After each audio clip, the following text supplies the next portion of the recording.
Janaab Dr. Farooq Saab, as member Lok Sabha, he has already written a letter to the Defence Minister for the same issue.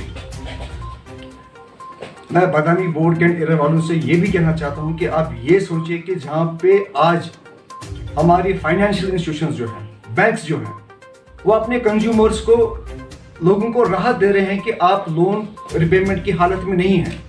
اگر آپ میں کوئی moratorium لینا چاہتا ہے, he can defer his loan payments for a period of 2 years. جب bank یہ سمجھ سکتا ہے تو ایک لوکل آٹونومس باڈی اس بات کو کیوں نہیں سمجھ سکتی؟ میں ایک بار پھر آنریبل لیفٹیننٹ گورنر صاحب سے یہ اپیل کرنا چاہتا ہوں کہ اس آرڈر کو واپس لیا جائے, اور اس امید کے ساتھ کہ فی الحال جب تک یہاں کے کشمیر کے اکنامک کنڈیشن جو ہیں وہ ٹھیک نہ ہو, ایسے آرڈرز دوبارہ ایشو نہیں کیے جائیں. شکریہ.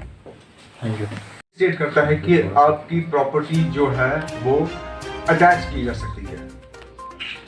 تو میں آنریبل لیفٹیننٹ گورنر صاحب سے یہ مدبانہ اپیل کرنا چاہتا ہوں کہ وہ اس معاملے میں انٹروین کریں, اور بادامی بورڈ کنٹونمنٹ اتھارٹیز والوں سے یہ کہنا چاہتا ہوں کہ ان حالاتوں میں جہاں یہاں ہر ایک باشندہ جو ہے ایک تناؤ بھری زندگی میں الجھا ہوا ہے, اپنی سب پریشانی میں الجھا ہوا ہے, یہ ایک انوارنٹڈ آرڈر ہے.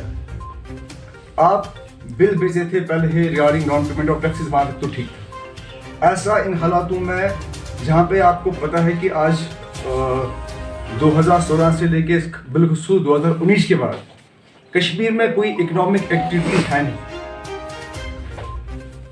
2019 کے بعد پورا ملک جو ہے وہ کووڈ سے جوجھ رہا ہے, کام کاج نہیں ہے.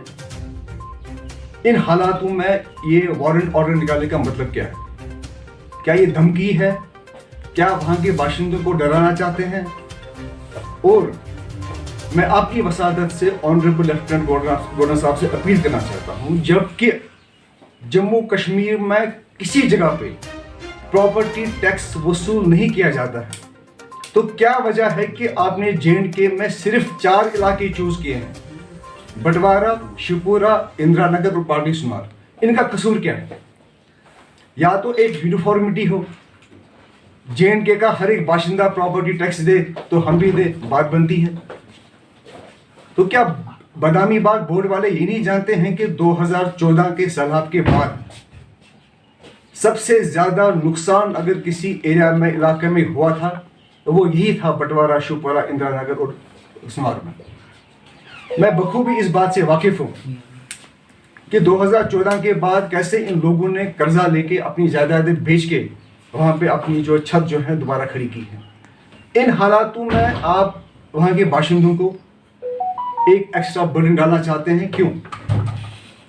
مجھے یہ بھی یاد ہے آنریبل لیفٹیننٹ گورنر صاحب نے کچھ وقت پہلے ایک پریس کانفرنس میں یہ کہا تھا کہ جموں کشمیر میں فی الحال کہیں بھی کوئی پراپرٹی ٹیکس نہیں لیا جائے گا. تو پھر اس وارنٹ آرڈر کا مطلب کیا ہے؟ پھر اس وارنٹ آرڈر کا جو ہے اس کی سینس کیا بن گئی؟